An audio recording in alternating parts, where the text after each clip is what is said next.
queridos. Tudo bem com vocês? Que bom. Que a graça do nosso Senhor Jesus Cristo seja sobre todos nós.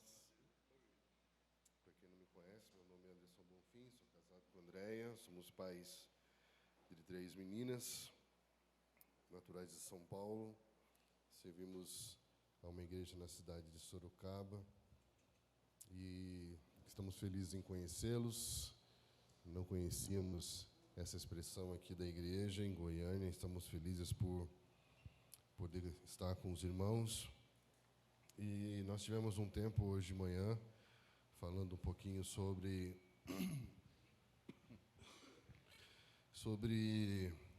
Deus como o Senhor da história e o dilema do protagonismo pessoal. E queremos trabalhar um pouquinho com os irmãos aqui o tema que foi proposto como conferência profética, tentar falar um pouquinho sobre essa perspectiva do profético a partir das Escrituras, né?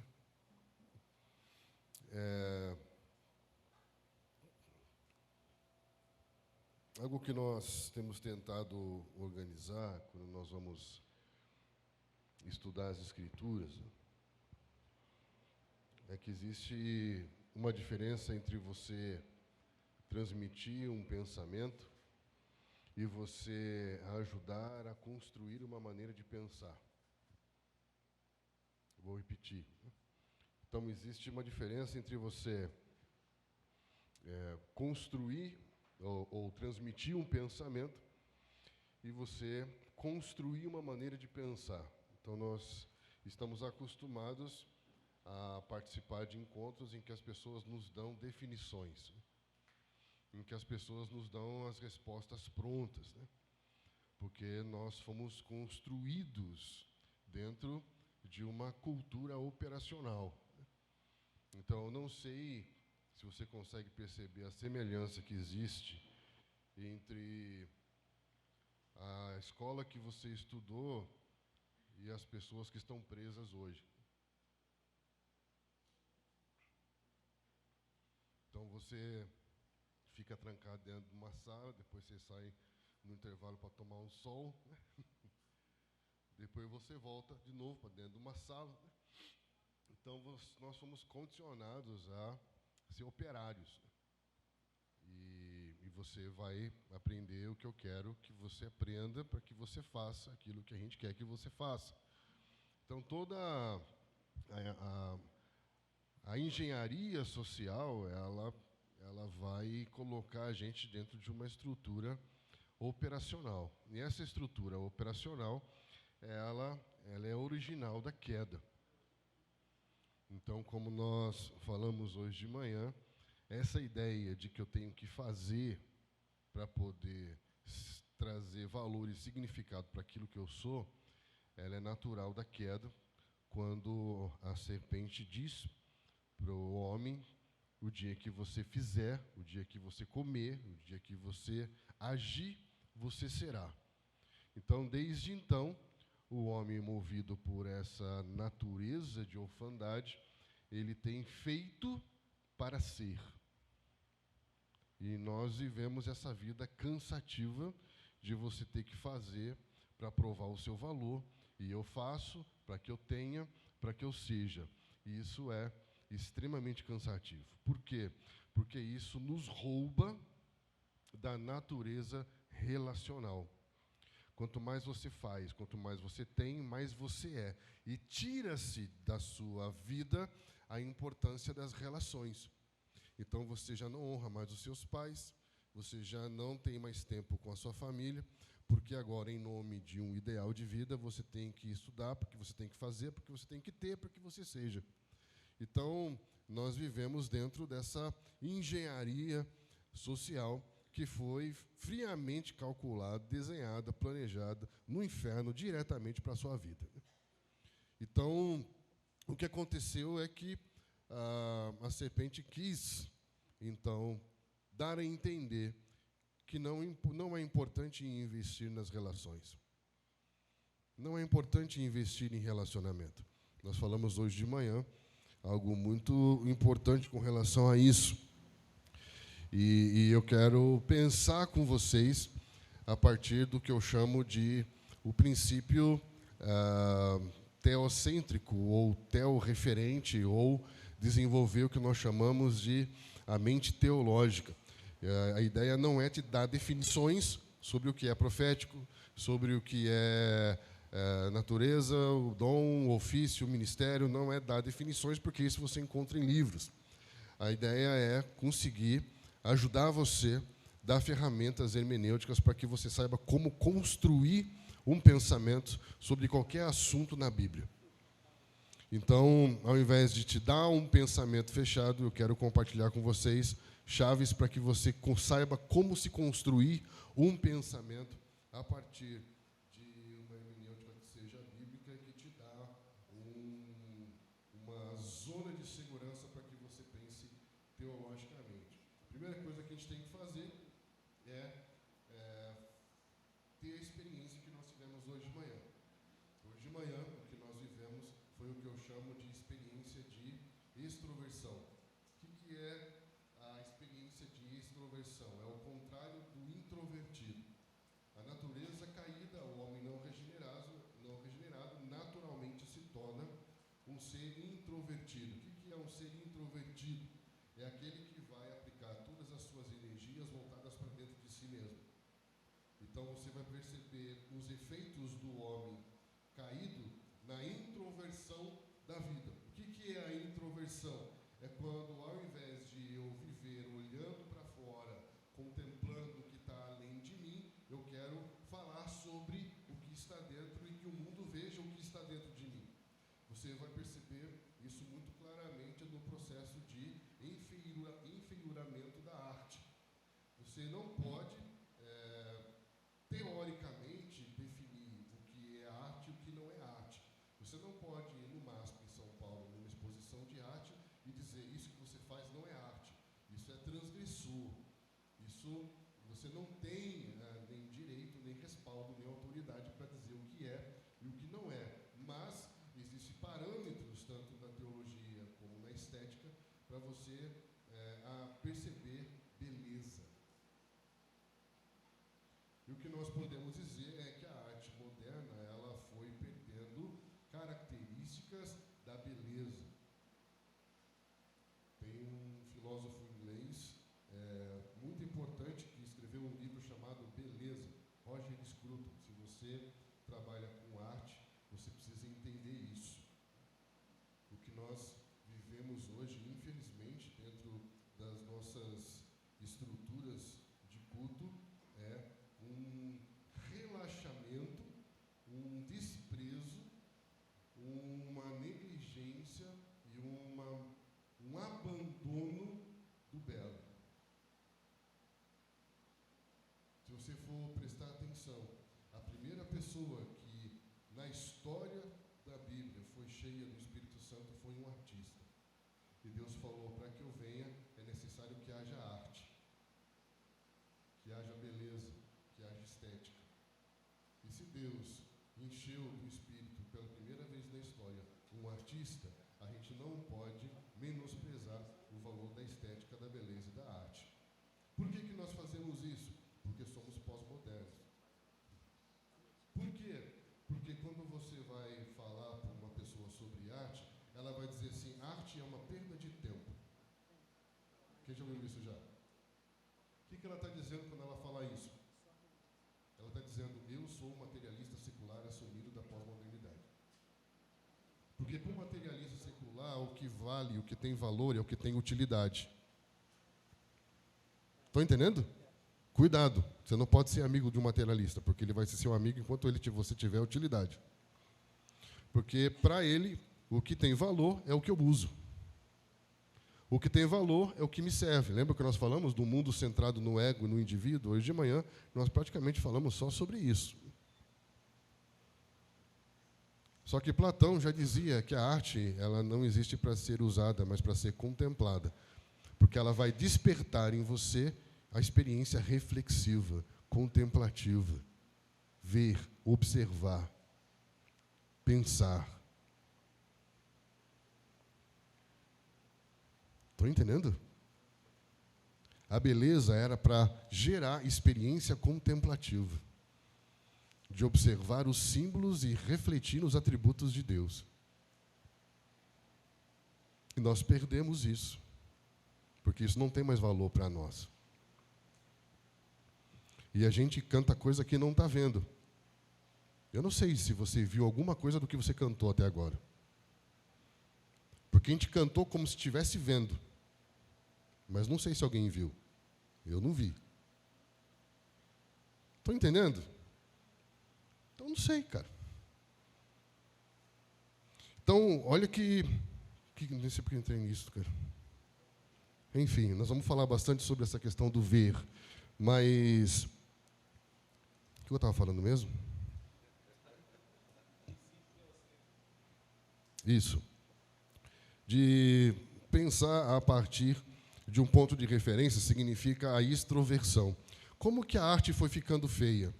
Porque toda a expressão artística ela tinha a ver com a expressão. O que eu acho sensacional dentro do profético é que, olha que louco isso. Bezalel foi cheio do Espírito. Estamos juntos? Ele estava com Moisés enquanto Moisés ouvia e via tudo que estava sendo passado para ele. Mas quando Moisés olhou para tudo que Bezalel fez, era exatamente o que ele tinha visto e ouvido. Uau!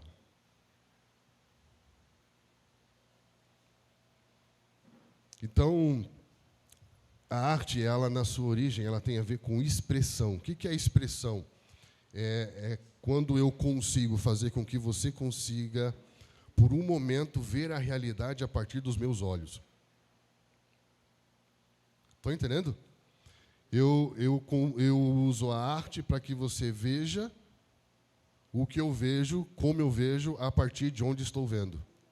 Então, a arte ela tem o caráter de expressar o que está sendo visto e contemplado. Então, você canta, desenha, pinta, escreve sobre algo que você está contemplando, sobre o que você está vendo. E o outro vai, de alguma maneira, ter uma experiência de ver por meio dos seus olhos. Estamos juntos? Então, quando Moisés viu o que Bezalel fez, falou, foi exatamente o que eu ouvi. Foi exatamente o que eu vi. Porque o Espírito que comunicou a realidade a Moisés é o mesmo Espírito que estava sobre Bezalel. Sensacional isso, não é? Como que você vai experimentar o processo de enfeiuramento da arte? Quando você sai da era medieval e entra no iluminismo. Porque o iluminismo nada mais é do que o momento na história em que o homem se autodenomina a luz do mundo. Em que o homem entende que ele é a redenção, o redentor da história. Quem foi que disse, eu sou a luz do mundo?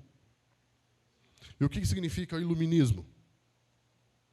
Estão entendendo? Ou seja, é quando a queda, presta atenção porque isso é muito sério.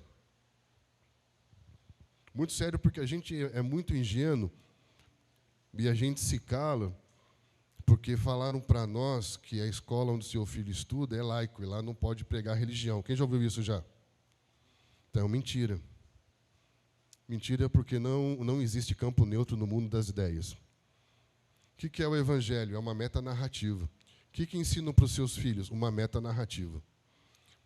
Primeiro ponto que a gente vai precisar pensar aqui é que toda a metanarrativa ela é composta de momentos específicos. Repita comigo, criação. Agora com vontade. Criação. Você está com a sua Bíblia aí? Abra a sua Bíblia comigo.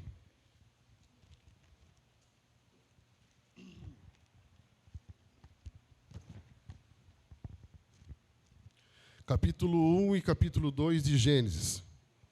Criação. Não há queda, não há pecado, não há morte, não há choro, não há dor, não há sofrimento, não há maldade. Apenas as coisas como devem ser. Criação. A ideia original de Deus sobre tudo o que existe. Estamos juntos? uma folha da sua Bíblia, um capítulo.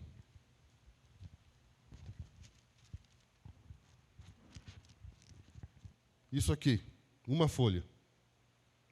Queda. Estamos juntos? Do capítulo 3 até o capítulo 19 de Apocalipse.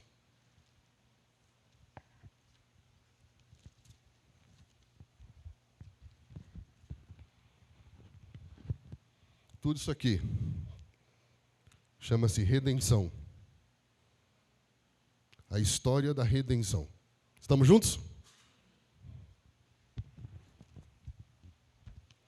Os dois últimos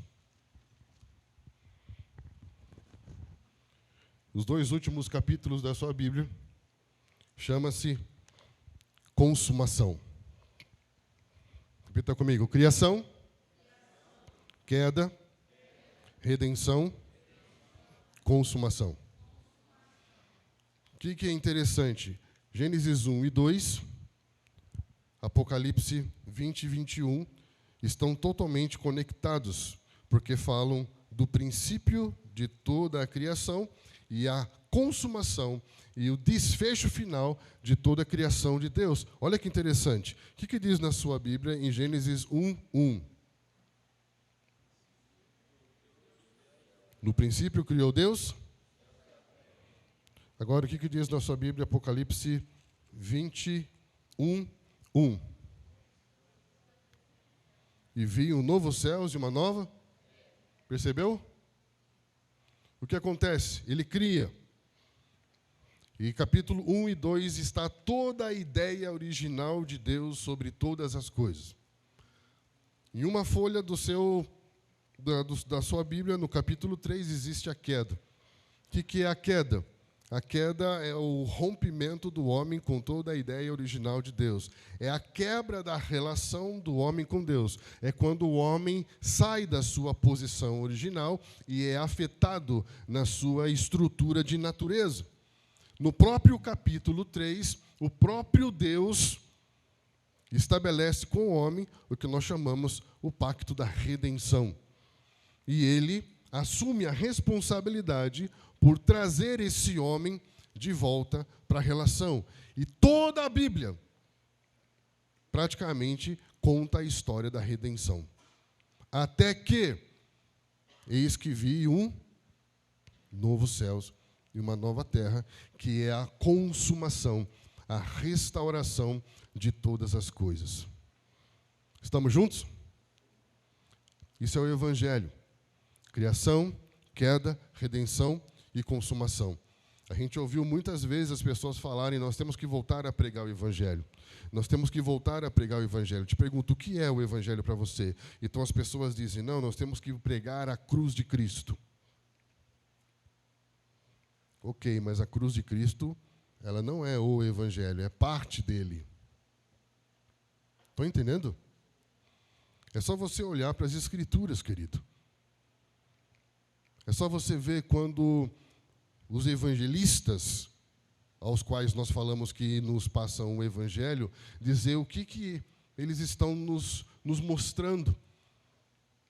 Mateus, ele tem a preocupação muito forte de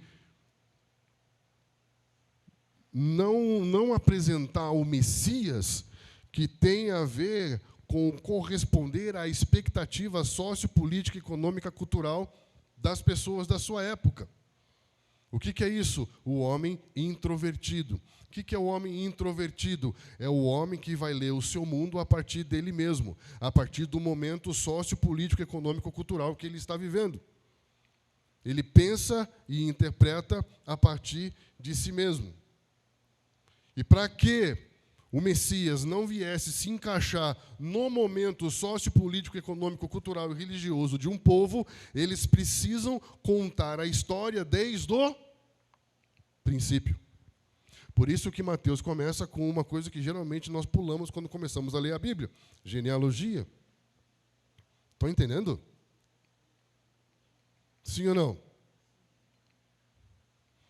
Quando eles vão apresentar o Messias para os judeus precisam de um Messias que fosse um libertador político. Mas Cristo não veio para corresponder à expectativa de um libertador político, mas para cumprir a promessa de um Salvador. Estão entendendo? Para que ele não se torne refém da sua expectativa e possa cumprir a promessa divina, ele precisa estar dentro de uma metanarrativa. Ele precisa estar dentro da história de Deus, e não da sua ideia de história. E por isso que Mateus começa com a genealogia, falando de Abraão. Por quê? Porque ele está falando com hebreus. E Abraão é Gênesis dos hebreus. O povo hebreu nasceu de Abraão, porque chama Abraão de pai, porque ele é o pai de um povo chamado Israel. Estamos juntos? Já Lucas, a genealogia, começa a partir de Adão. Por quê? Porque ele está apresentando o Messias para o gentio, e o gentio ele representa o homem natural, não especificamente o hebreu. Então, a sua origem já não está mais em Abraão, mas está em Adão, porque Adão prefigura toda a humanidade. E ele ali está falando ao gentio, ao homem comum, e não ao homem hebreu, por isso que ele começa apresentando o Messias a partir de Adão. Estamos juntos? Já João, ele vem com uma perspectiva diferente, que já não é mais de apresentar o Messias ao homem, mas no sentido histórico. Por isso que ele vai começar de Gênesis 1, falando que no princípio ele era. Você percebe? Abraão, Adão, Deus. Então os evangelhos estão nos puxando cada vez mais para o princípio.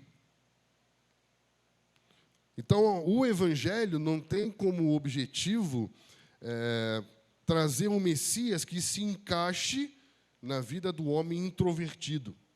Mas como nós falamos hoje, o que Jesus vem fazer é trazer o homem, chamar o homem para fora de novo. Estamos juntos?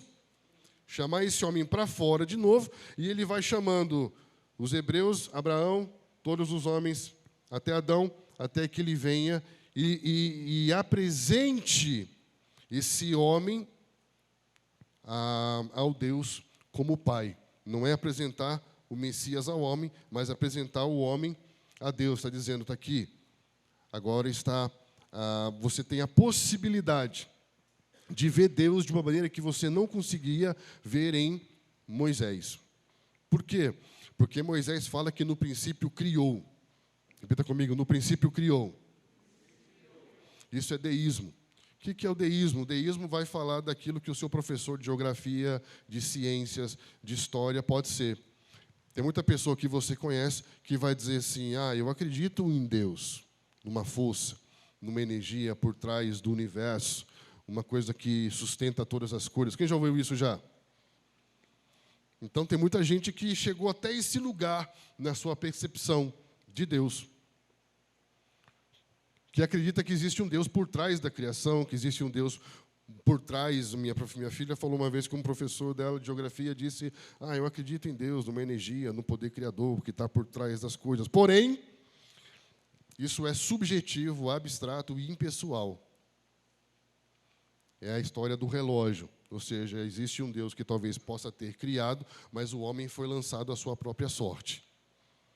Deus não intervém na história, Deus não se relaciona com o homem. Ele está por trás de alguma coisa que aconteceu em algum momento, mas não tem nenhuma relação com o criado. Estão entendendo? É o máximo que você pode chegar com relação a essa percepção de um deísmo, de que existe um Deus que é criador, mas que não há evidências de que é um Deus que se relaciona. Tem muita gente que está parado nesse lugar.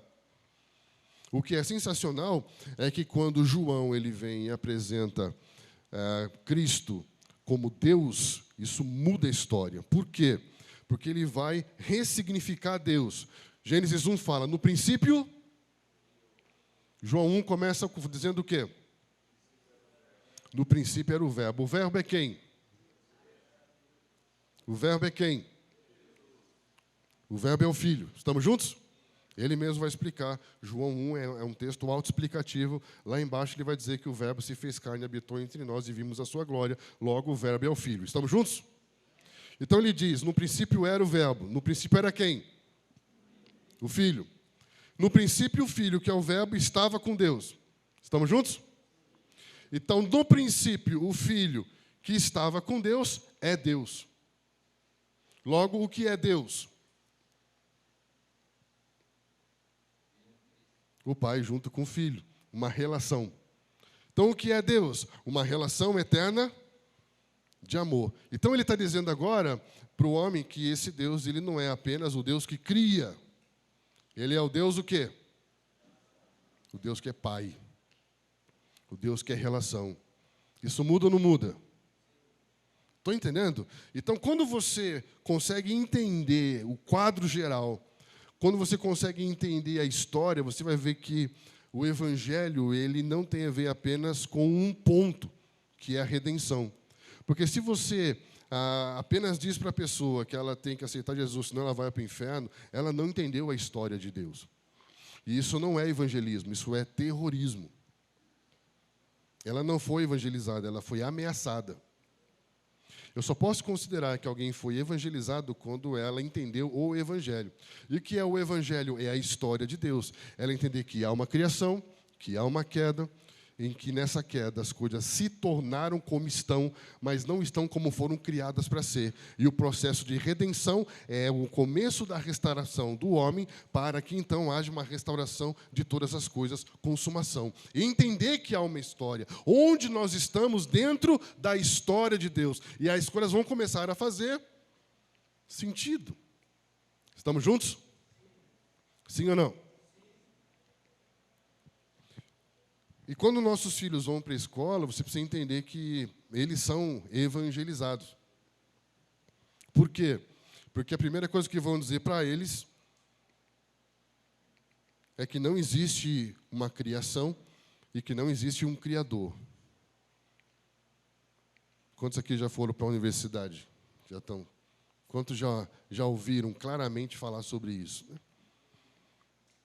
Então, hoje, se você falar que você é cristão e que é criacionista, você é tirado de otário e de ridículo, como se o darwinismo fosse científico.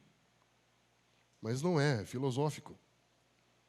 Existem 3 estruturas para o conhecimento: a teologia, a filosofia e a ciência.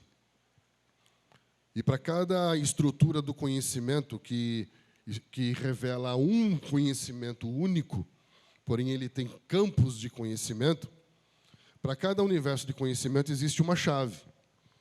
Estamos juntos? Presta atenção. Eu não estou te dando informação, eu estou te dando um caminho para construir o pensamento.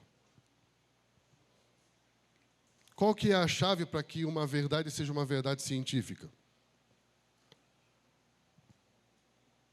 A prova, a experimentação, a observação. Você fica observando o processo de experimentação até que você chegue à constatação de um resultado científico. Estamos juntos? Isso é uma verdade científica. Quando algo já não pode ser observado, experimentado e comprovado, ele é uma ideia não comprovada, porém uma ideia que tem lógica. Estão entendendo? Nem tudo que tem lógica é cientificamente comprovado. Então, o evolucionismo não é cientificamente comprovado, porém, filosoficamente lógico. Então, ela é uma ideia que tem lógica. Estamos juntos? Porém, você vai perceber que existe um outro universo, que antes da Era Clássica era conhecido como a rainha das ciências, que é a teologia. Então, não é a filosofia e a ciência que trazem luz para a teologia, mas é a teologia que traz luz sobre a filosofia e a ciência. Por quê? Porque todo o universo de conhecimento ele é limitado perto da teologia. Por exemplo, você vai estudar a psicologia. Qual que é o campo de observação da psicologia? A psique. Então, ela vai até onde? Até onde? A psique. De quem? do homem. A antropologia, ela vai até o antropos, que é quem? O homem. A sociologia vai até as relações sociais, de quem? Estão entendendo? Que toda a ciência e conhecimento humano tem o seu campo de observação até quem? Até o homem. A teologia, o seu campo de observação vai até quem? Até Deus. O que ele diz? Antes do Deus criar, Deus era. Só que esse Deus que é o Deus que é antes das coisas existirem. É que é antes do homem. E aí, qual que é o grande exercício? É você aprender a pensar antes do homem. Isso é pensar a partir de uma mente teológica. Estamos juntos? O que é o homem antropocêntrico centrado em si? É quando eu penso a partir do homem. Então, por exemplo, existem alguns livros sobre sacerdócio que eu tentei ler. Esses dias eu comprei um que 2 doutores escreveram. E foi muito frustrante, porque eles começaram falando sobre o sacerdócio a partir dos sacrifícios de Moisés. E está pensando a partir do Deus que é antes do homem ou a partir do homem depois da queda? Está pensando a partir do homem depois da queda. Então ele já está pensando a partir do drama e não a partir da ideia original de Deus. Estão entendendo? Segura que essa é uma chave que você pode usar para estudar qualquer assunto. Qualquer assunto. O problema é que a gente sempre vai pensar a partir do drama, a partir do problema, e não a partir da ideia original de Deus. O homem se tornou sacerdote por causa do pecado ou foi criado para ser sacerdote? Criado para ser. Então isso é antes, isso está em Gênesis 1 e 2. Estão entendendo? Se o que você vai me ensinar não encaixa em Gênesis 1 e 2, para mim já não serve. Porque você não está me dando nenhuma resposta. Você só está me contando o problema. Porque a nossa visão tem que sempre começar com Gênesis 1 e 2 e terminar com Apocalipse 21, 22. Criação e consumação. Criação e consumação. Porque houve uma queda, Cristo nos coloca do capítulo da redenção e nós estamos na transição da redenção para a consumação. Nós estamos nos dias que foram inaugurados com a ressurreição, chamados últimos dias. Últimos dias o quê? Significa que está acabando os dias da redenção. E se estamos no fim dos dias da redenção, estamos próximos de que dia? Ei! Estão entendendo? E nós temos que falar a partir do entendimento do nosso lugar na história de Deus. Estamos juntos?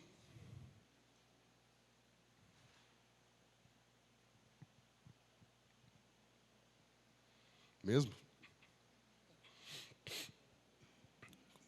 Por exemplo, quando a gente fala sobre essa metanarrativa, os nossos filhos vão começar a ouvir sobre naturalismo. O que é o naturalismo? É o primeiro capítulo da metanarrativa humanista. O humanismo é uma religião. É a religião da pós-modernidade.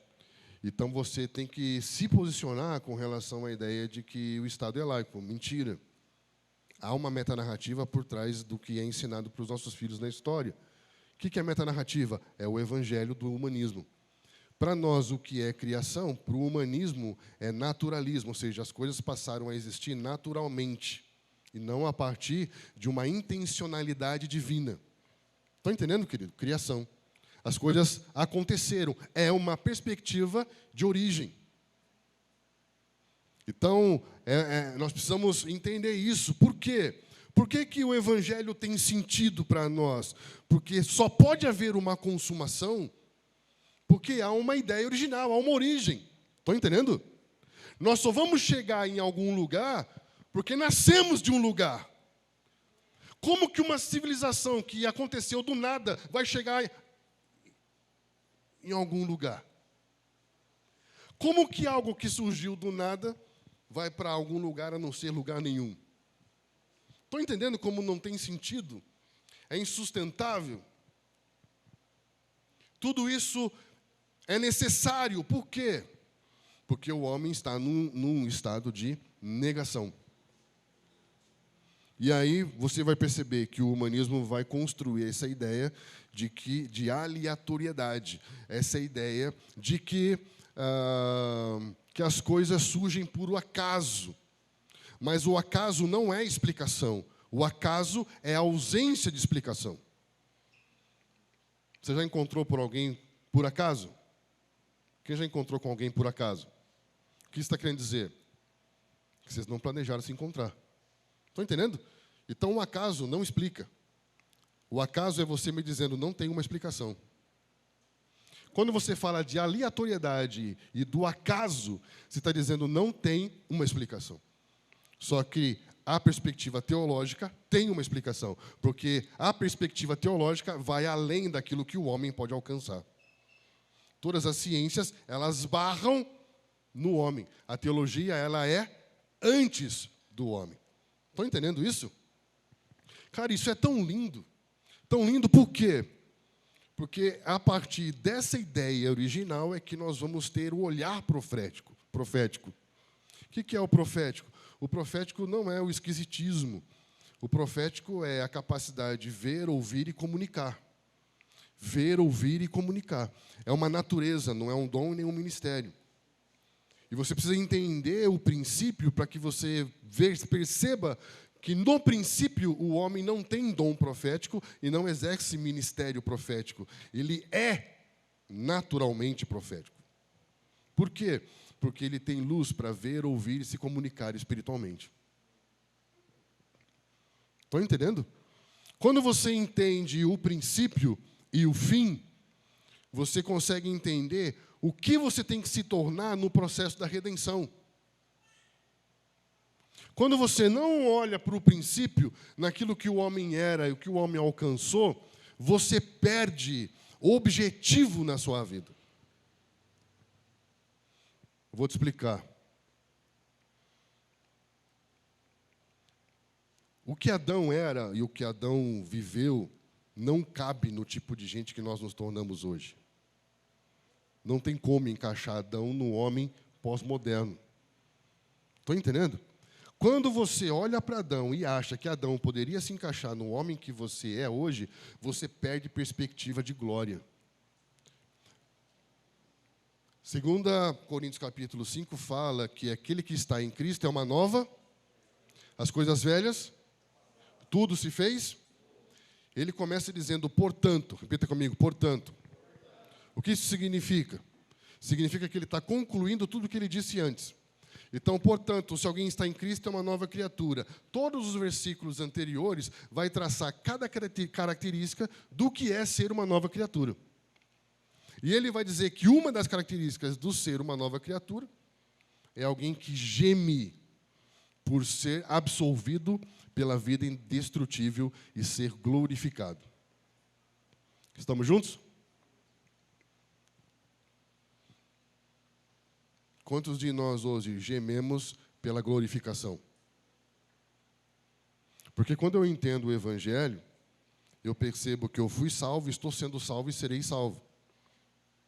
Eu entendo que no processo da redenção, eu fui salvo pela morte substitutiva que me justifica, estou sendo salvo pela presença do Espírito Santo que me santifica, até que seja salvo, glorificado para ser como Cristo. Estão entendendo? Sim ou não?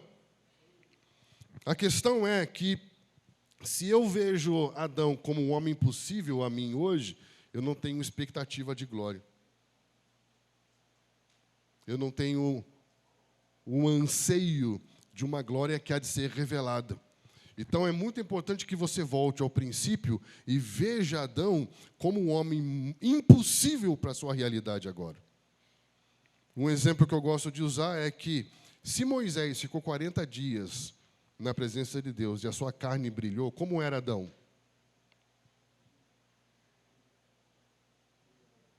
Se Filipe, por um momento, estava aqui e logo estava ali, como que Adão se movia?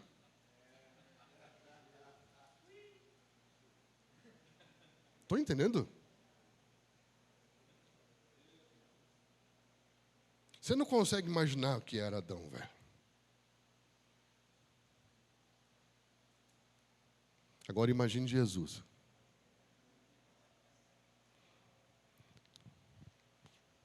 E o sofrimento do tempo presente não se compara com a glória que há de ser revelada.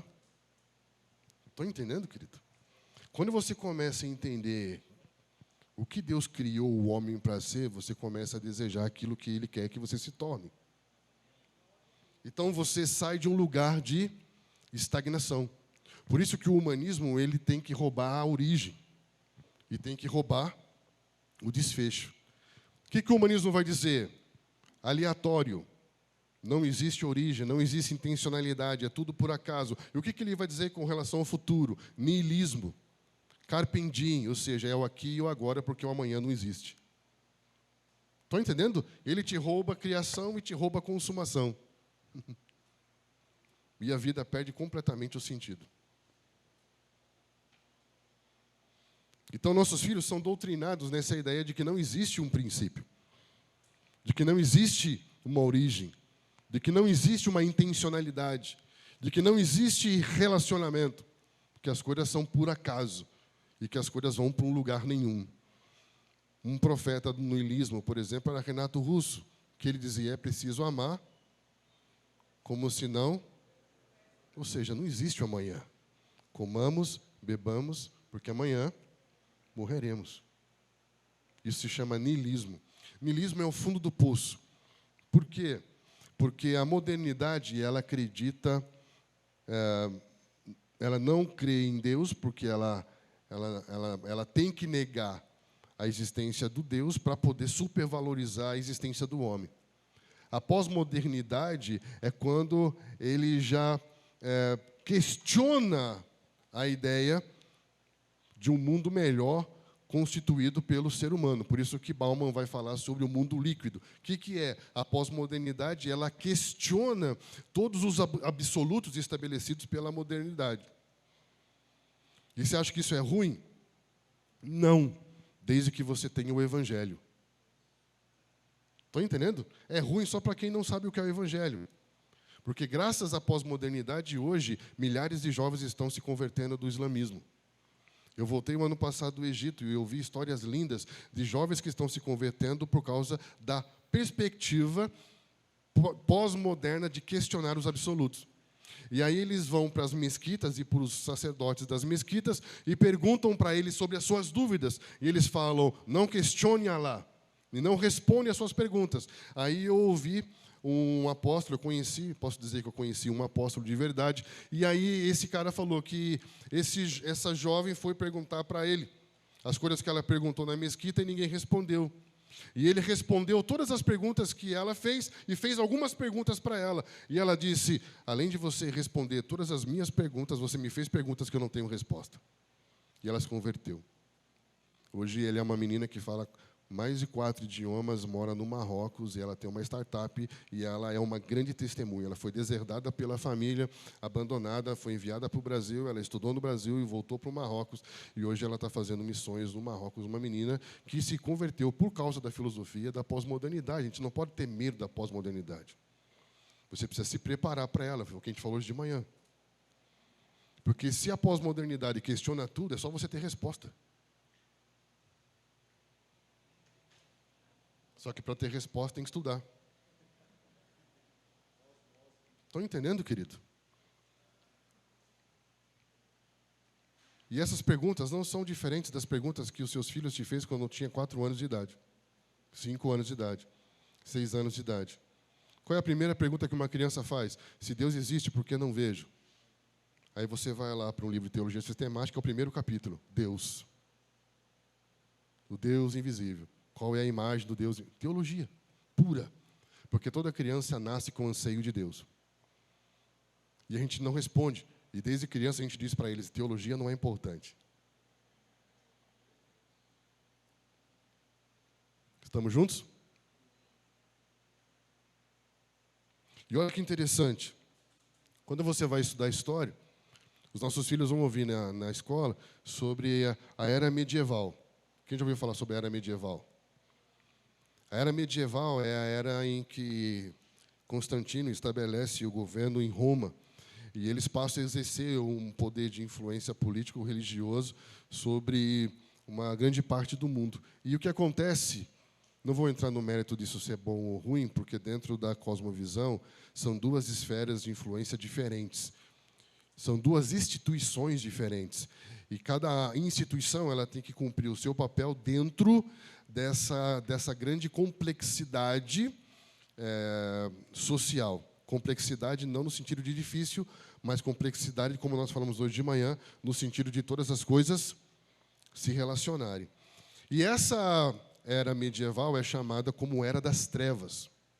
Quem já ouviu isso já? É o que nossos filhos ouvem. As coisas surgem do nada.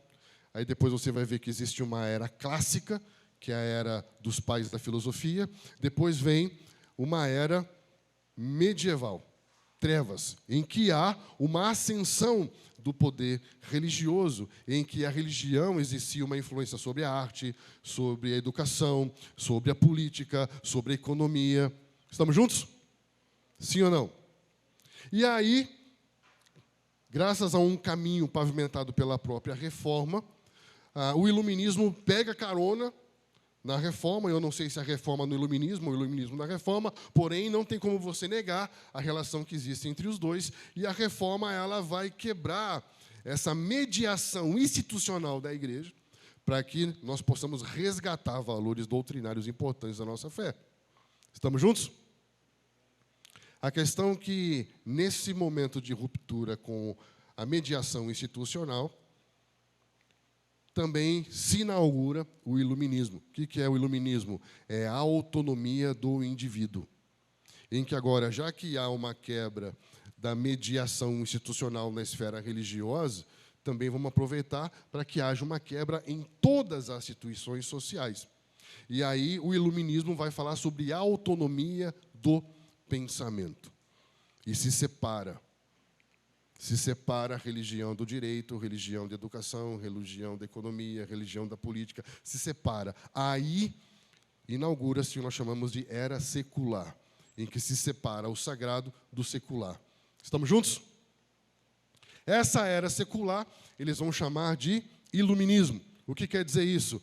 Se, quando a religião exercia influência, era trevas, qual que é a ideia metanarrativa da religião humanista que ensina o seu filho lá na 4ª série, 5ª série, 6ª série? Quais são os 4 movimentos da história? Criação. Estamos juntos? O segundo? Queda. Para o humanismo, o que é a queda? Nós associamos queda com luz ou com trevas? Trevas. Estão entendendo? O que é para a nossa metanarrativa do Evangelho trevas? A quebra com a relação com Deus, que é a luz. Então, para nós, trevas é a ausência de Deus. A quebra da relação com Deus. Para a metanarrativa humanista que ensina o seu filho, ele vai dizer que o que é trevas? O que é trevas? Quando a sociedade é influenciada pela religião. A queda é quando o homem busca Deus. É quando o homem tem a relação com Deus. É trevas. Por isso que o humanismo vai dizer que aquele que é religioso é fraco. Porque a religião é uma rota de fuga daquele que não tem coragem de enfrentar a realidade e ser protagonista da sua própria história. Porque você é a luz do mundo. Iluminismo. O homem é a luz do mundo. Deus é trevas. Deus é escuridão. Deus é fuga. Estão entendendo? É isso que está sendo ensinado para os nossos filhos. Alienação, alheio. Só que a Bíblia fala o contrário, que o homem que está em trevas está alheio, alienado da vida de Deus. Só que na metanarrativa é o contrário. Quando a fé está em ascensão, isso é trevas. Quando rompe-se com Deus e o homem volta a estar em ascensão, isso é luz, que também é chamado de renascentismo. O que é renascer? Isso acontece depois do quê? Vamos lá, gente, vamos pensar. Criação, Queda. O que é a queda para o humanismo? Trevas. E significa o quê? O homem em busca de Deus. Você buscar Deus é trevas, é burrice, é ignorância, é alienação, é ser alheio. Estão entendendo? A queda, ela vem seguida de o quê? O que é redenção? O processo de volta à ideia original. Na ideia original do humanismo, tem Deus? Não. Estão entendendo? É a volta da ideia original. Nós não precisamos de um Deus. Quando o homem que nasceu do nada começa a buscar alguma coisa além dele, isso é trevas, porque não existe nada além de você. É só você. Quando ele volta a ser só ele, isso é redenção.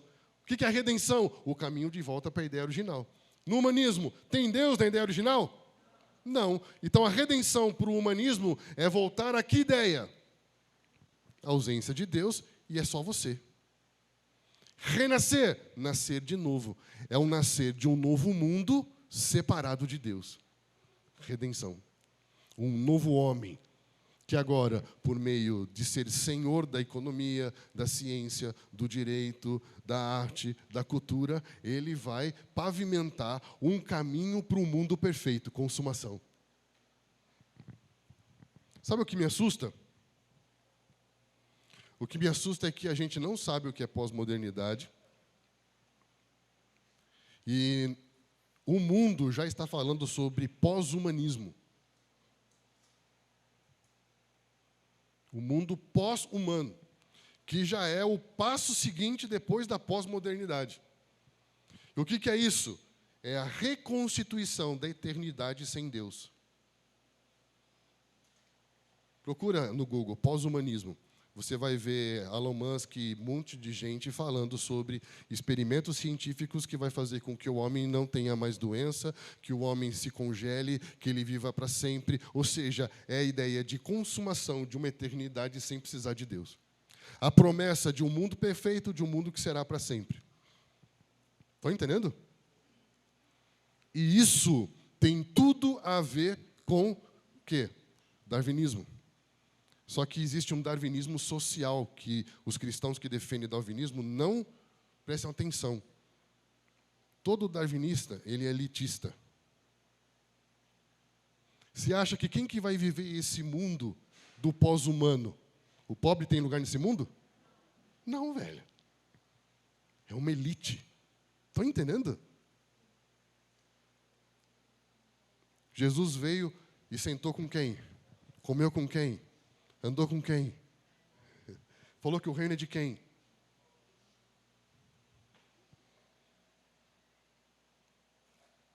O darwinismo é seleção. Seleção por aqueles da... seleção natural, que chama, né? E isso se aplica dentro da perspectiva sociológica, antropológica. Então, essa ideia de iluminismo, de renascentismo, é a ideia cult. É a ideia que os caras discutem tomando vinhozinho, comendo queijo. Estão entendendo? É coisa de elite, velho. O marxismo que fala do pobre é coisa de elite. Tudo isso só fala de grana, velho. E essa coisa do mundo perfeito, de um mundo maravilhoso, que o pós-humanismo, isso, só um Elon Musk que está envolvido nisso. Por quê? Porque ele tem muito dinheiro. É uma coisa totalmente fora da realidade. Mas é a narrativa. É a metanarrativa que os nossos filhos estão ouvindo. Muito cuidado. Muito cuidado. Qual que é o que eu quero construir aqui com vocês? É que não existe campo neutro no mundo das ideias. As pessoas estão sendo doutrinadas nas nossas escolas, nas nossas universidades, porque tem uma metanarrativa que faz muito sentido. Por mais que o pós-moderno negue metanarrativas, porque ele fala que uma metanarrativa nada mais é do que uma imposição cultural para dominar você historicamente, ele está dentro de uma metanarrativa.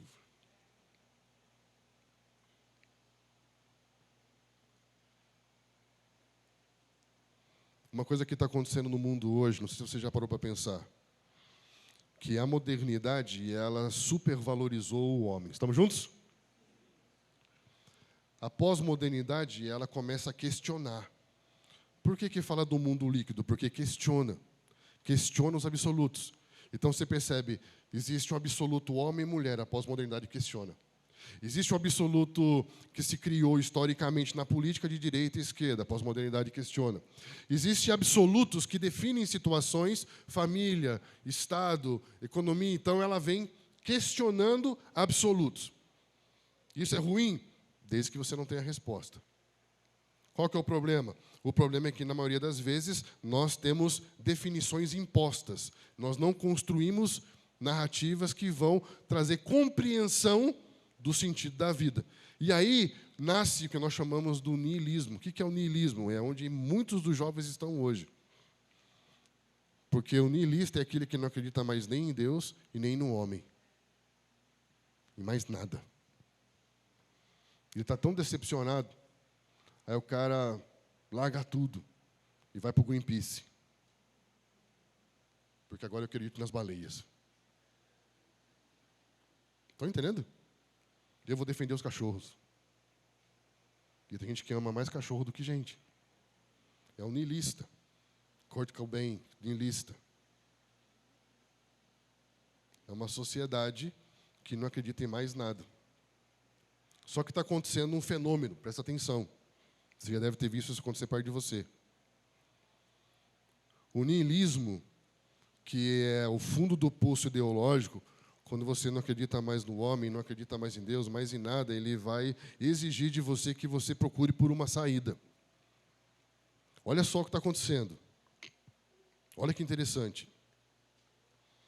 Ele foi doutrinado que o cristianismo é trevas.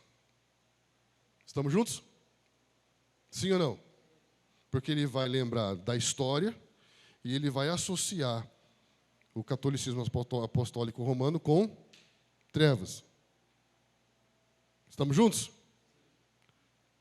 E aí o que ele vai começar a procurar? Ele vai começar a procurar um caminho alternativo de espiritualidade, que é o que nós ouvimos já há muitos anos atrás, chamado Nova Era. O que é a Nova Era? É o cara espiritualizado. E ele vai começar a flertar com as religiões orientais. Vocês perceberam como as religiões orientais cresceram no Brasil? Por que isso? Porque é um caminho alternativo de espiritualização. É a busca por uma luz no fim do túnel da existência. Nós estamos nesse lugar hoje, nessa busca por uma luz do fim do túnel, mas eu não quero o caminho do Ocidente. Então eu vou procurar por um caminho que me leva para o Oriente. Estão entendendo? Isso é ruim ou isso é bom? Depende se você não tiver resposta. Porque se ele pega o caminho do Oriente, ele vai dar de cara com quem? Hã? Ele vai dar de cara com Jesus, velho. Jesus é do Ocidente ou do Oriente? É europeu ou é judeu? Estão entendendo, querido?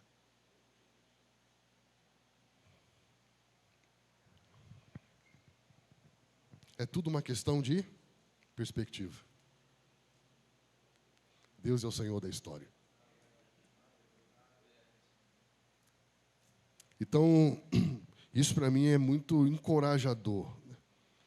Entender que Deus está nos levando para um momento histórico em que nós podemos ver Cristo se revelando ao homem como nunca antes. E a gente precisa ter esse olhar que percebe toda a movimentação. Isso, para mim, é muito sério, porque o primeiro grande profeta da Bíblia foi Samuel. E Samuel ele foi muito significativo na história, porque ele foi aquele que ungiu Davi, que é o tipo messiânico, a partir do qual nós vemos a linhagem de Cristo. Estamos juntos? E qual era o contexto que Samuel estava?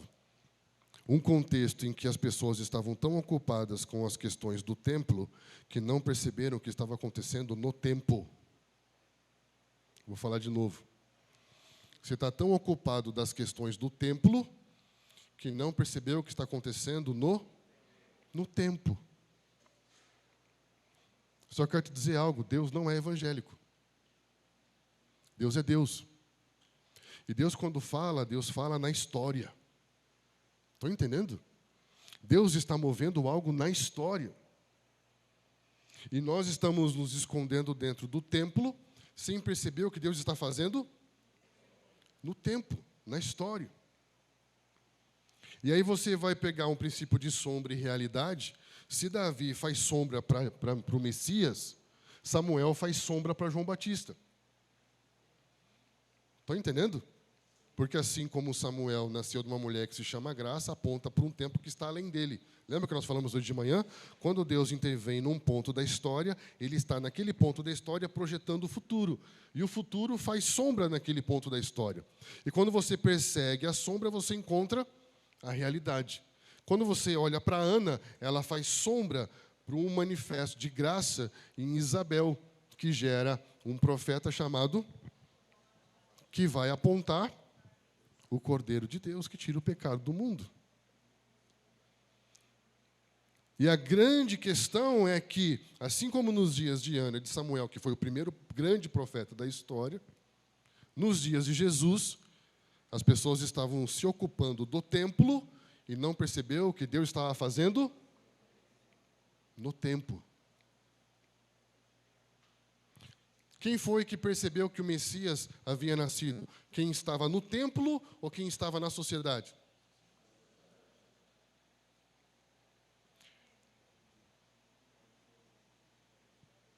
Estão entendendo? Você fala, como que eu venho para uma conferência profética, o cara fica falando de coisa que eu aprendi na escola? É porque a gente está morrendo de cantar e orar dentro do templo e não percebe o que Deus está fazendo no templo. Porque eu não sei quem foi que inventou que a gente vai orar e cantar até morrer para Jesus voltar.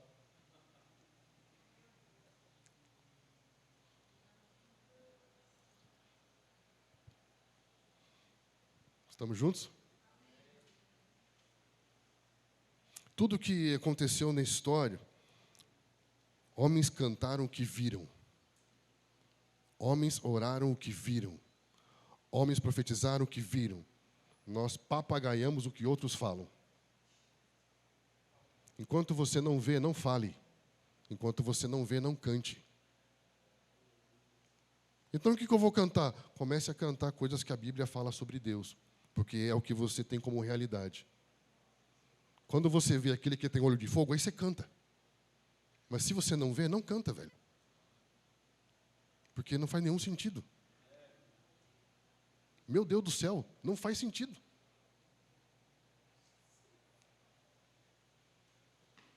Que vem saltando pela montanha da águia, que pega um ninho do fogo, que vai para não sei de onde. Onde que esse cara está, velho? Uma vez eu fui para a Volta Redonda e me colocaram para o menino me levar de volta para o aeroporto do Rio de Janeiro. E eu conversando com ele, ele fala assim, eu nunca fui para o Rio de Janeiro. Eu falei assim, meu Deus. O cara está me levando para um lugar que nunca foi. Pegou a ideia? Você está me levando para um lugar que você nunca foi, cantando de coisa que você nunca viu.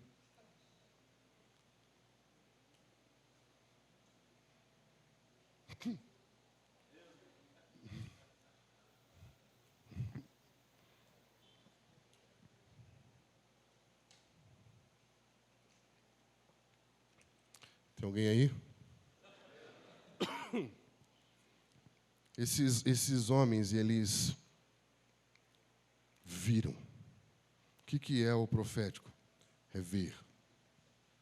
Você precisa ver Deus fora da sua caixa religiosa.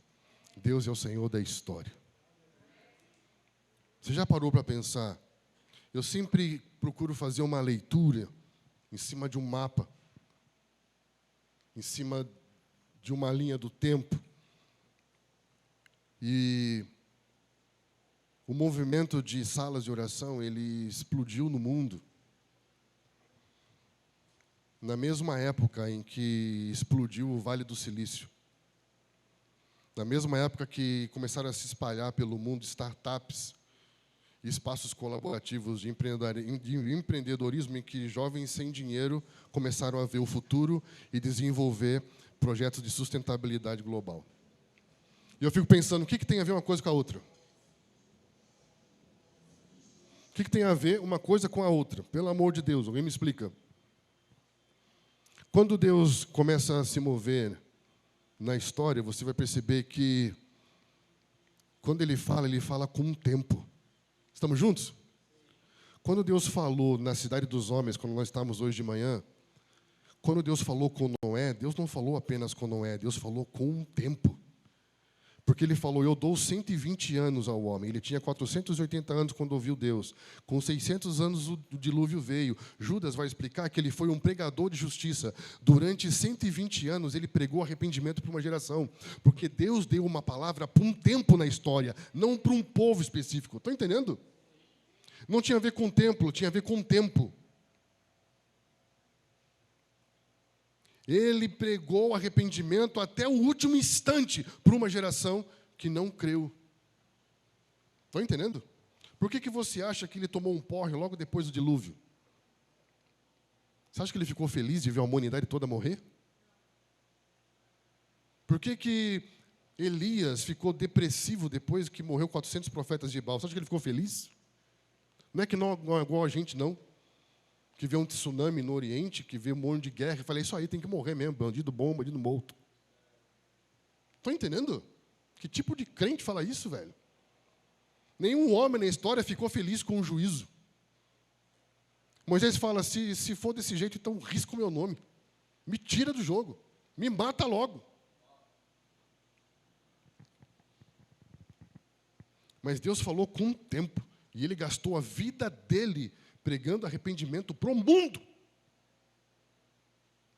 Depois Deus falou com um tempo. Deus não falou com Abraão só. Deus falou com um tempo, mas Nimrod não ouviu. A geração não ouviu. Ninguém ouviu. Mas Deus falou com uma era toda, com um tempo todo. Estão entendendo? E assim é toda a história. Deus levanta Israel para ser uma luz para as... Porque é encarnar uma mensagem para o mundo, para o tempo, para as eras. Jesus disse para os fariseus, vocês sabem quando vai chover, mas não sabem discernir os tempos. Vocês só se guiam pelo que diz o G1, o R7. Estão entendendo? A pauta do encontro de intercessão é o que está escrito no jornal. Meu Deus do céu, qual é a sua fonte, velho?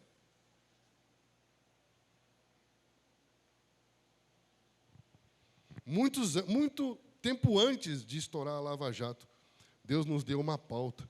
Ele falou, eu vou sacudir o tapete da política brasileira. Vai voar sujeira para todo lado, inclusive para quem bateu o tapete. Ou seja, não poupou ninguém. E a história mostra que não existe herói. Ninguém presta. Porque o pecado é sistêmico. Mas ele fala, eu vou chacoalhar. E nós começamos a orar, muito antes de aparecer Moro, de aparecer Dallagnol. Estão entendendo, queridos? Se nós estamos assentados com Cristo acima de todo o principado e potestade, de onde você está vendo? Quem é a sua fonte? Quem cria a sua pauta? Nós estamos presos no templo e não conseguimos ver o que Deus está fazendo no tempo. Eu ouvi um tempo atrás dizendo, nós vamos experimentar a islamização do mundo. Eurábia, a Europa vai ser totalmente islâmica. O Islã vai invadir o mundo. O Islã vai conquistar as Américas. O Islã, quem já ouviu isso já? É a mesma coisa você dizer que Deus destruiu o mundo com o dilúvio. É uma questão de perspectiva. Na minha perspectiva, Ele renovou. Deus fazendo uma coisa nova, para quem está olhando de fora, pode dizer que Deus está destruindo, mas Ele está fazendo uma coisa nova. Nós recebemos algumas famílias islâmicas que são refugiadas afegãs. O ano passado, um casal de muçulmanos foram assistir um culto. E a moça que era muçulmana, ela estava há anos sonhando com uma gravidez e ser mãe. E eles cantam aquela música, Jesus, Jesus, na, na, na, na, na, na, Jesus. E o pessoal do projeto falou que ela chegou em casa cantando, Jesus, Jesus, na, na, na. E ela ficou mãe. Eu te pergunto, toda vez que Deus faz uma dispersão na história, isso tem a ver com uma ocupação do mundo ou um projeto de Deus que vai resultar num plano de redenção? Você acha que Ele está tirando os muçulmanos do Oriente para dominar o mundo ou para se converterem? O problema é que a gente é medroso, não sabe ler o tempo e se esconde dentro do templo. Não sabe ler o tempo e se esconde dentro do templo. E demoniza. Eu estou tendo que criar um curso, olha isso, pastor. Eu estou tendo que criar um curso para fazer na igreja, para os irmãos perderem o medo dos afegãos. Porque na cabeça dele, é muçulmano, é homem-bomba. E morre de medo. Misericórdia.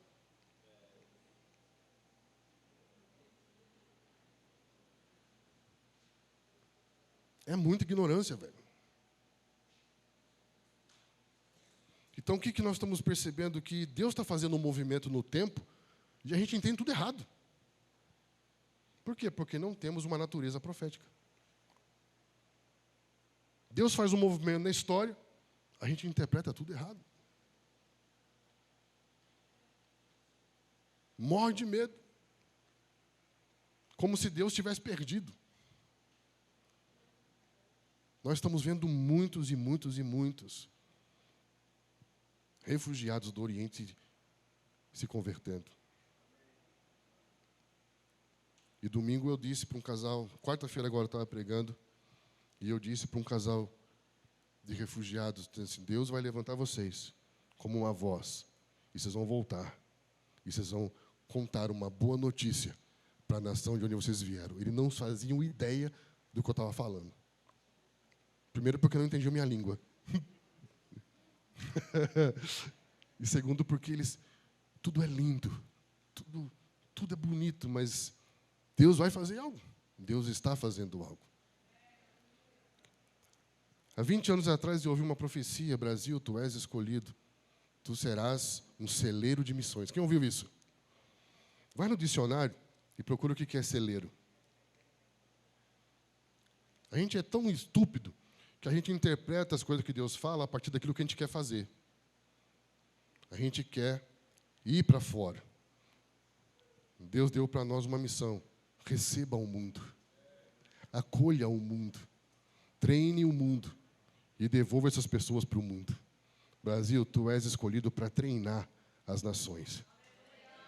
Tu és escolhido para enviar os que vieram do lugar de onde vieram. Estão entendendo? A gente, em 2014, acho, por meio do Amazonas, a gente viu milhares e milhares de haitianos. Depois, em Curitiba, nós vimos mais outros milhares de venezuelanos. Agora estamos tendo a experiência de milhares de afegãos, ou seja, o Brasil foi escolhido como um país de hospitalidade. E hospitalidade é um dos princípios mais importantes do reino de Deus. Eu vou preparar um lugar para vocês, enquanto vocês preparem um lugar para mim. Hospitalidade. É hospitalidade. Estão entendendo, querido? Tudo isso nada mais é do que ter um olhar profético para a história. Nessa tarde que eu queria apenas lançar essa perspectiva da história. Entender que não há campo neutro no mundo das ideias. E E a engenharia social, originária da Universidade Frankfurt com Gramsci, que pegou toda essa ideia, essa engenharia, produziu isso, reproduziu isso por meio da cultura e da arte. Comecei falando sobre arte. Nós menosprezamos a arte, mas nós não estaríamos vivendo o que estamos vivendo hoje sem o ministério profético da Madonna. Estão entendendo? Ela foi uma profetisa da ideologia de gênero. Ela foi nos ofendendo com a sua promiscuidade, ela foi nos ofendendo com a sua malícia, ela foi nos ofendendo com essa ideia de ser híbrido. Estão entendendo? Até que nós fomos nos desarmando e hoje você consegue ver isso com naturalidade e não se ofende mais. Isso se chama discipulado. Por meio do quem? Da arte. Menospreze a arte, continue fazendo isso que você vai ver. Seu filho não menospreza, porque ele consome isso. Só que cada música que ele consome não é apenas uma música, é uma ideia. É um comportamento. Perceba, todo momento histórico do Ocidente é marcado por um movimento musical. Os anos 60 foi marcado pela revolução do cinema. O início do pós-guerra. Por exemplo, por que nós temos hoje tanta dificuldade com a adolescência? A adolescência é um movimento pós-guerra. É um tipo de comportamento que não existia antes da Segunda Guerra Mundial. Isso é o quê? É uma revolta contra a ideia de maturidade de vida adulta que luta uma guerra sem sentido. Se ser adulto é lutar nessa guerra, não quero ser adulto. E aí nascem os filmes dos anos 60, né? Que é Juventude Transviada, ou seja, que usa a arte como um ato de revolta contra os padrões e as convenções da vida madura. Tem 2 psicanalistas de Porto Alegre que escreveram um livro sensacional, que eles contam a história da adolescência a partir do cinema, chamado Adolescência em Cena. Se você é pai de adolescente, você tem que ler esse livro. É sensacional. E aí vem os anos 70, da revolução sexual, que é a continuação desse ato de rebeldia contra os padrões convencionais. E você pensa, anos 70, Woodstock, música. Estão entendendo? Aí você vem anos 80, anos 90, e você vai ver que cada época tem uma expressão cultural. Você vai ver a música mais famosa do Nirvana é a música que fala sobre a apologia ao niilismo. Ou seja, não acreditar em nada, viva o que você quer viver, faça o que você quiser fazer. Então, a gente precisa entender algo, né? Quando a gente entregou tudo nas mãos da sociedade, a gente secularizou a vida. A gente separou, como Francis Schaeffer fala, a vida em 2 andares, a vida espiritual e a vida natural. Eu tenho uma experiência espiritual no domingo e uma vida secular na segunda. Quem já ouviu isso já? O que você faz na sua vida secular? Ou seja, como se você tivesse departamentalizado a vida. Estão entendendo? Isso é uma construção. Só que o homem, ele é integral. E para ser integral, toda a vida tem que estar integrada. E aí nós vamos começar a trabalhar uma nova visão de mundo. Infelizmente, muitos hoje pensam cosmovisão a partir de uma perspectiva filosófica. Porém, cosmovisão fala da perspectiva da natureza profética. É como você vê. A partir de que lugar você vê. Estamos juntos? E isso vai determinar a forma como você vai se comportar. Então, o que eu gostaria de, nesse primeiro momento, trazer aqui para vocês seria isso. Que, para desenvolver uma percepção profética, a gente precisa viver essa extroversão. O que é isso? Deixar que o Evangelho nos chame para fora. De manhã nós falamos, para fora de você mesmo. Estamos juntos? Agora, nós falamos à tarde de sair para fora dessa ideia institucional que te impede de perceber o que Deus está fazendo no mundo, no tempo, na história. Deus é o Senhor da história. E nós temos que perceber o que Deus está fazendo na história. E a nossa leitura, a nossa percepção, ela é sempre fatalista, negativa, catastrófica. Estão entendendo? O mundo está acabando, não tem mais jeito. Não! Quem é o Senhor da história? Estamos juntos?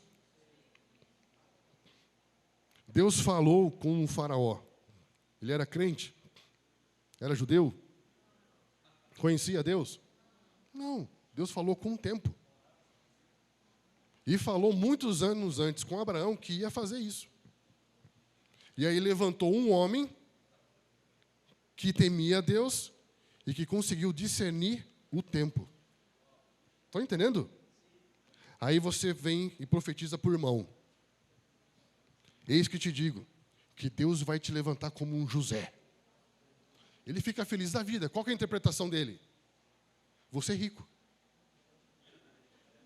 É ou não é, gente? É ou não é? É uma interpretação errada da história. José foi levantado para ficar rico? Ele foi levantado para enriquecer o sistema que oprimia o povo de Deus? Para que ele foi levantado? Presta atenção. Presta atenção. Para que ele foi levantado? Sempre para o propósito de Deus na história. Chega uma hora que Deus fala para Moisés: Moisés, bateu o tempo. Sai dessa sua crisezinha ministerial aí, que você acha que é sobre você. Já está 30 anos atrasado, velho. Eu falei para Abraão que era 400, já são 430. Sai de Midian. Sabe o que significa Midian? Conflito. Sai desse lugar de conflito, porque a gente não pode se dar ao luxo para entrar em crise. Existe um tempo correndo, o tempo é vida. Pelo amor de Deus, velho.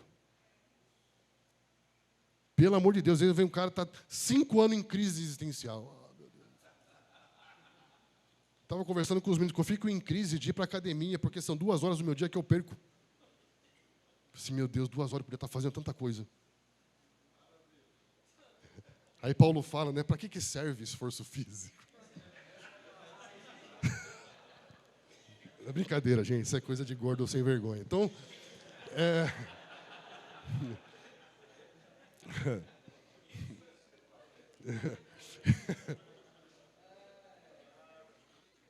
olha que lindo que acontece. Bateu o tempo. Você precisa entender algo, cara. Algo muito sério. Existe palavras ou profecias que pairam sobre as cabeças de toda geração, dentro de cada era, cada tempo. E tinha uma palavra que estava... Sabe quando tem uma... Imagine que tem uma bexiga aqui, em cima da cabeça de uma geração, precisa só estourar para a palavra cair, se cumprir. É como se tivesse uma palavra em cima daquela geração. Bateu 400 anos, Moisés, não dá para esperar, velho. Eu vou te pegar. E aí pegou ele e falou assim, vai lá e chama o meu povo para ir ao deserto, me prestar um culto no deserto. Estamos juntos? Resumindo a história. O texto fala que eles despojaram o Egito. Que eles levaram pedras preciosas, linhos finíssimos. Chega lá em Êxodo 24, Deus fala, constrói para mim um tabernáculo para que eu habite no meio de vocês. Vão precisar de toneladas de ouro, de prata, pedras preciosas, linhos finíssimos. Eu te pergunto, onde que eles iam achar isso no deserto? Onde que eles iam achar isso no deserto? Não tem como. Eles trouxeram isso de onde? E quem trouxe isso para o Egito? José, velho.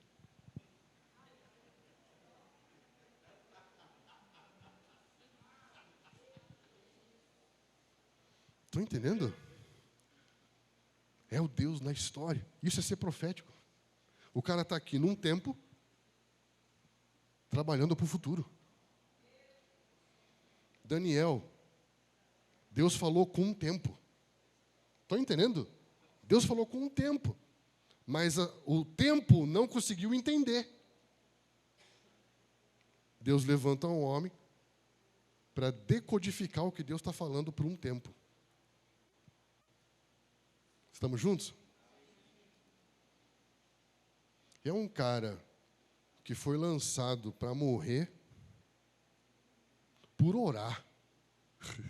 Cara, isso é muito doido, né? Uma coisa é você ver que um cara foi perseguido porque pregou, agora o outro é perseguido porque orou, né?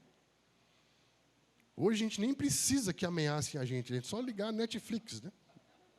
Que a gente já não ora mais. Né? Mas, enfim. O que eu acho sensacional é que no processo todo, Deus mostrou para ele o futuro a partir das Escrituras. E o que ele viu tem a ver com a consumação. Ele viu uma pedra que vinha do céu e derrubava toda a estrutura, toda essa arquitetura comprometida nas suas bases, como nós estudamos hoje de manhã. Estão entendendo? Ele viu o reino vindo. De dentro do templo?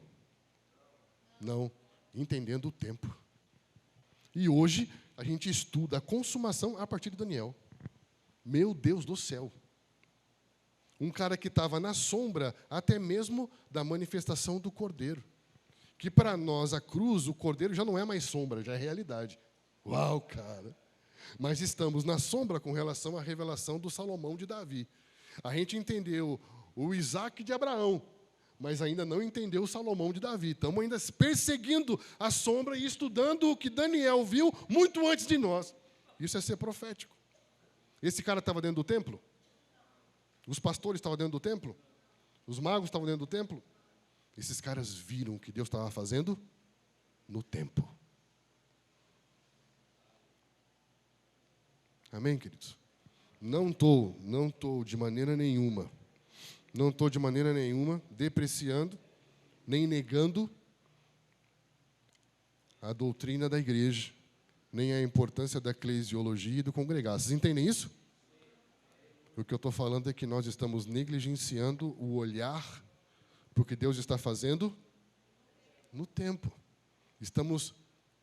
Deus está falando a coisa certa, mas a gente está interpretando a partir do nosso momento e não a partir da história toda. José, ele traz todo o trabalho dele tem a ver com um plano de redenção. Daniel, todo o trabalho dele tem a ver com uma revelação de consumação. Ou seja, você conseguir perceber o que Deus está falando no tempo. Por que explodiram salas de oração na mesma época que explodiram startups? Por quê? Porque startups são incubadoras.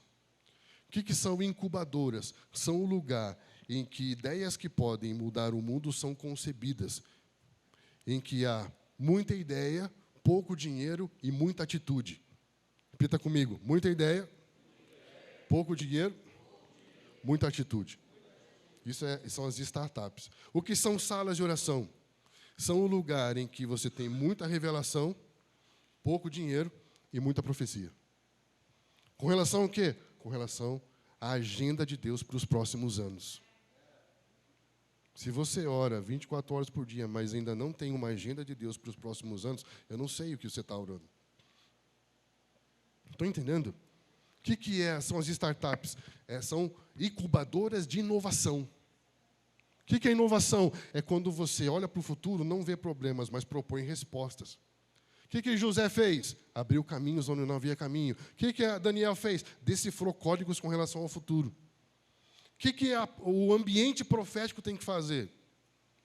Nós estamos com uma escola de oração lá e eu falei para eles que o meu sonho sempre foi que as nossas igrejas fossem como um grande centro de inteligência estratégica. Sabe aqueles filmes da CIA?